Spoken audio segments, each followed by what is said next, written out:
must put it off. So you must put it off. If you don't put it off, it will be very dangerous. You should away from the worldly desire. एक तो आपने lust को बचाना है, मतलब इसको, ये fire होती है लस्ट, और इसको आपने ख़त्म करना है। आप कैसे हील करते हैं? स्पिरिचुअलिटी के थ्रू ज़रिए, माइंडफुलनेस के ज़रिए, मेडिटेशन के ज़रिए, गुड थॉट्स के ज़रिए। और कहता है कि इसको हमने वर्ल्डली अफेयर और वर्ल्डली जो वांट्स हैं इसको हमने निकालना है। ये सारी फायर होती हैं अकॉर्डिंग टू बुद्धा के नज़दीक हमारे अंदर जो लस्ट है, जो डिज़ायर है, जो एनिमल स्पिरिट्स है, animal wishes, animal like fishes हैं, वो फायर हैं और इसको हमने बुझाना है। ये डिज़ायर बहुत ख़तरनाक होती है। तो वो कहता है कि जो मॉडर्न लाइफ है, टी.एस. इलियट कहता है, ये लवलेस है। क्या? लवलेस। हम जो हैं एक दूसरे से बिल्कुल प्यार नहीं करते, हमारे जो मामलात हैं वो जस्ट वर्ल्डली हैं। इसके लिए उसने टाइपिस्ट की मिसाल दी है। इसके लिए उसने एक सेक्सुअल इंटरकोर्स जो है वो टाइपिस्ट और क्लर्क के दरमियान दिखाया है, और वो जस्ट क्या है? वर्ल्डली है। उसको उसमें कोई दिलचस्पी नहीं है, मतलब उस टाइपिस्ट को उसमें कोई दिलचस्पी नहीं है, लेकिन वो उसके साथ जो रिलेशन है, फिजिकल रिलेशन है, वो जस्ट एक फुलफिलिंग द नीड है।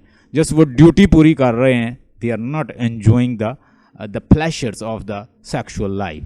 तो this is what people are doing in the modern age. Modern age में लोग बहुत ज़्यादा वर्ल्डली हो गए थे। वो जस्ट अपनी नीड्स पूरी करते थे एक दूसरे से, और फिजिकल रिलेशन भी वो क्या बन गई थी? एक ड्यूटी बन गई थी, जो ऐसे एज यूजुअल मशीनों की तरह परफॉर्म करते। प्रोस्टिट्यूशन बहुत ज़्यादा थी। ये सारे पॉइंट्स जो हैं वो लिखती जाएं, क्योंकि हमने इसके बाद इसी को डिस्कस करना है। ये बहुत लंबा सेक्शन है, ठीक है। प्रोस्टिट्यूशन बहुत ज़्यादा थी। प्रोस्टिट्यूशन का मतलब क्या होता है कि जिस्म बेचने वाली जो हार्लेट्स थी, या जिस्म बेचने वाली औरतें जो थी, वो बहुत ज़्यादा थी उस दौर में। प्रोस्टिट्यूशन बहुत थी। एक तो ये मामला भी था। लवलेस लाइफ थी, मशीनरी जैसी लाइफ थी, और प्रोस्टिट्यूशन थी। प्रोस्टिट्यूशंस ये थी, ठीक है। और उसके अलावा क्या थी? फिज़िकल सेटिस्फैक्शन जो है वो उसके ऊपर ज़्यादा जोर दी जाती थी, ना कि मेंटल या हार्टली फीलिंग को।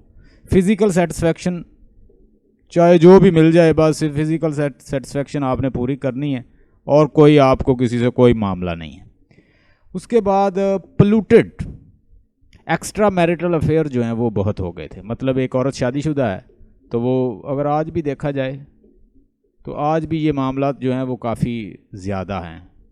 वो कहते हैं एक्स्ट्रा मैरिटल अफेयर बहुत ज़्यादा थे उस दौर में, मॉडर्न एज में। तो टी.एस. इलियट ने उसको डिस्कस किया। फिज़िकल डिज़ायर पूरी की जा रही थी, चाहे कोई भी मिल जाए, कोई होटल में चले जाएं, कहीं बाहर चले जाएं, या कोई फीमेल जो है प्रोस्टिट्यूट है कोई, या कोई हार्लट जो फिर रही है और अपना जिस्म बेच रही है। तो इस तरह की चीज़ों के ऊपर बहुत ज़्यादा लोगों की तवज्जो थी। पोल्यूटेड इन्वायरमेंट, वो कहता है कि जो थेम्स रिवर है, थेम्स रिवर उसने क्या मिसाल दी है? थेम्स रिवर अगर आप देखें तो इंग्लैंड के अंदर एक रिवर है, वो बड़ा खूबसूरत एक रिवर है। वो कहता है अब वो क्या हो गया? पोल्यूटेड हो गया है। थेम्स रिवर को पोल्यूटेड किसने किया है? वहाँ पे अक्सर जो हैं वो फीमेल आती हैं, नाइट वहाँ पे स्पेंड करती हैं अपने लवर्स के साथ, और वो लवर के साथ क्या करती हैं? एंजॉय करती हैं, और उन्होंने उसको क्या कर दिया? पोल्यूट कर, चूँकि वो इलेजिटिमेट रिलेशन में, एक्स्ट्रा मैरिटल अफेयर में है। और इसमें एक बात का और इजाफा कर लें कि टी.एस. इलियट की जो वाइफ थी, जो वेविट इलियट थी, वेविट इलियट जो थी उसका अफेयर था बर्टन रसल के साथ। वेविट इलियट जो थी उसका किसके साथ? वीवन इलियट जो थी उसका अफेयर था बर्टन रसल के साथ। आपने फिलासफर का नाम सुना होगा, बर्टन रसल। तो इसलिए टी.एस. इलियट चूंकि अमेरिका से आया था, तो उसी के लिए यहाँ पे सेट हो गया था। उसने अपनी लाइफ यहाँ पे गुजारना चाहिए। और जैसे आपको पता है कि जो राइटर की लाइफ होती है वो सारा दिन बिजी रहता, तो उसने अपने रिलेशन जो है वो इलेजिटिमेट रिलेशन जो है वो कायम कर रखे थे बर्टन रसल के साथ। तो वो ये इसके अंदर वो भी चीज़ें इन्फ्यूज़ करता है कि किस तरह से लोग जो हैं एक्स्ट्रा मैरिटल अफेयर में हैं वो स्पिरिचुअलिटी को भूल गए हैं, ठीक है, डिवाइन लव को भूल गए हैं। डिवाइन लव आपको मिलता ही नहीं है। थीम्स जो रिवर है वो क्या हो चुका है? वो टोटली पोल्यूट हो चुका है। नो मोर लव, लव नहीं है। आगे वो डिस्कस करता है कि स्पिरिचुअल डीजनरेशन हो चुकी है। मतलब यहाँ पे स्पिरिचुअल डीजनरेशन है।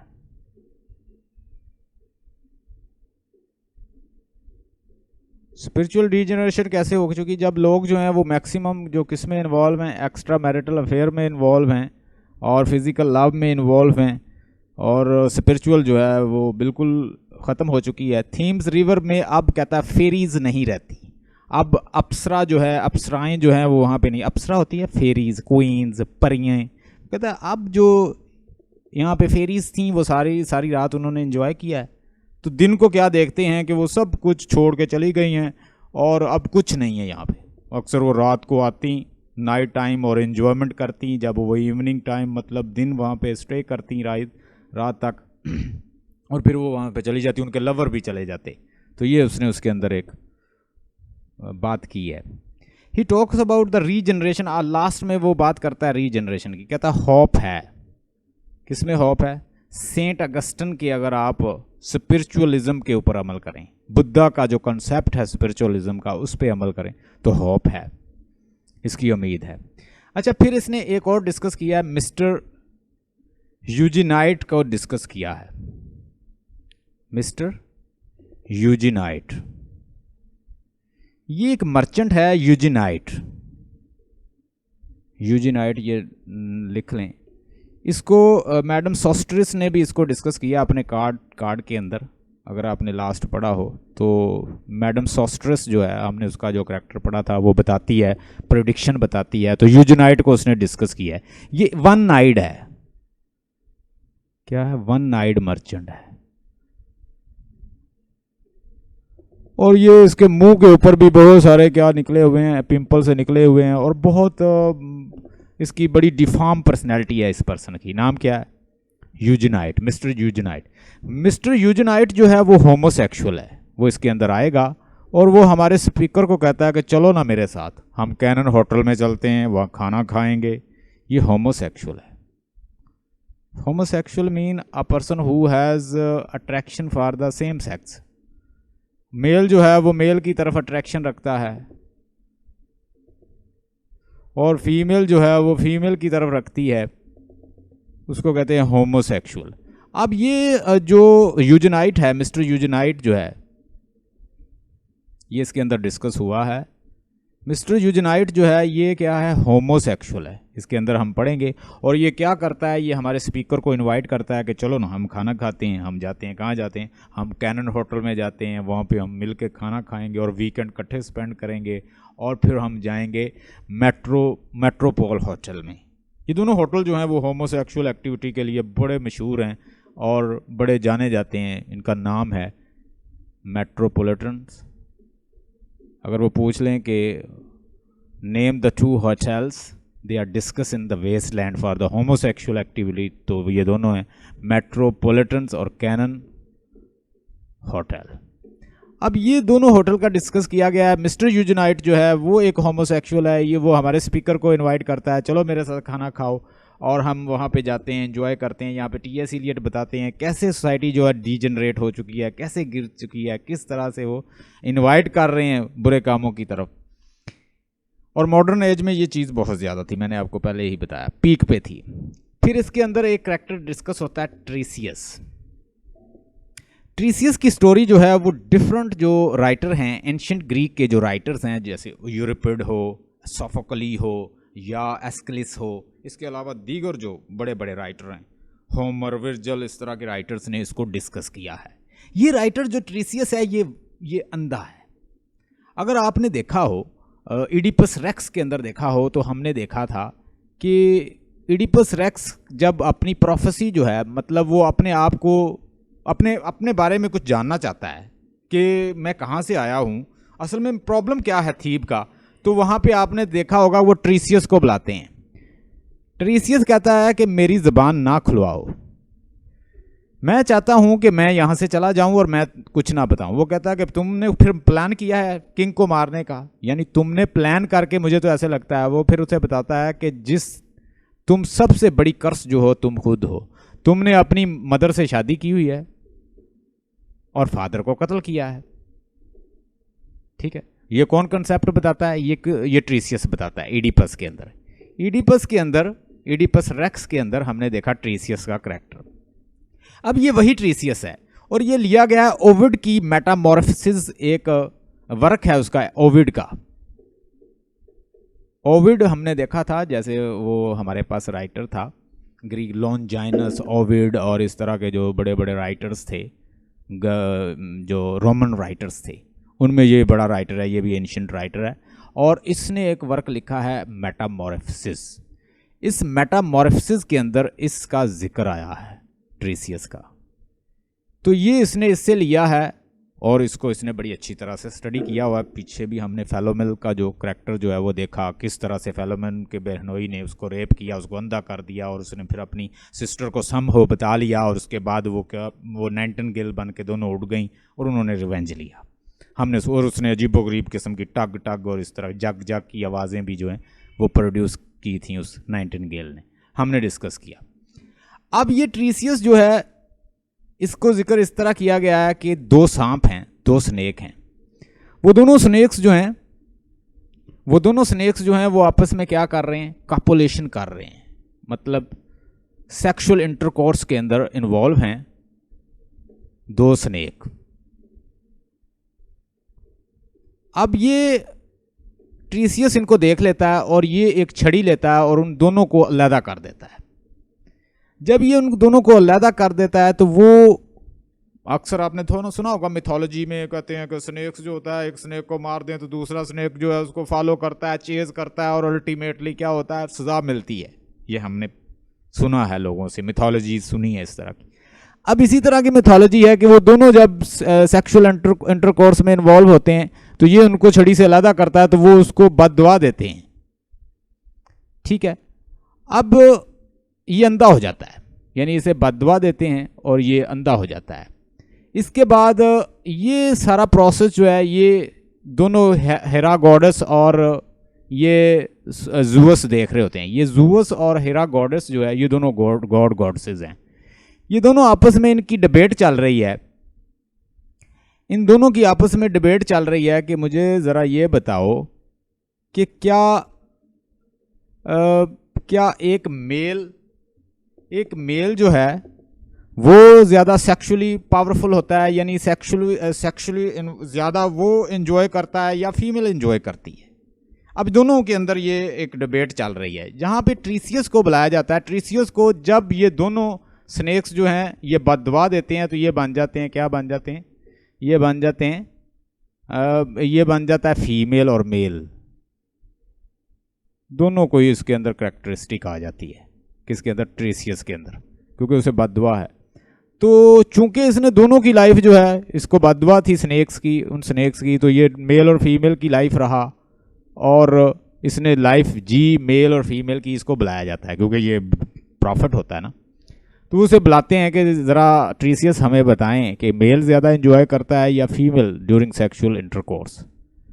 तो यहाँ पे ये बता देता है, ये जो स्टेटमेंट देता है ये जूअस गॉड के हक में दे देता है। वो कहता है कि एक मेल जो है उसकी वजह से फीमेल ज़्यादा एंजॉय करती है। और ये चीज़ गुस्सा आता है हेरा गॉडेस को, और हेरा गॉडेस जो है वो इसको एक तो यानी पहले इसको वो मेल और फीमेल उसने बनाया था, ये क्या करती है, ये इसको अंधा कर देती है। पहले वो जस्ट उसको मेल फीमेल की क्वालिटी डालते हैं, अब वो उसने क्या कर दिया, अंधा भी कर दिया इसको, इस तरह के।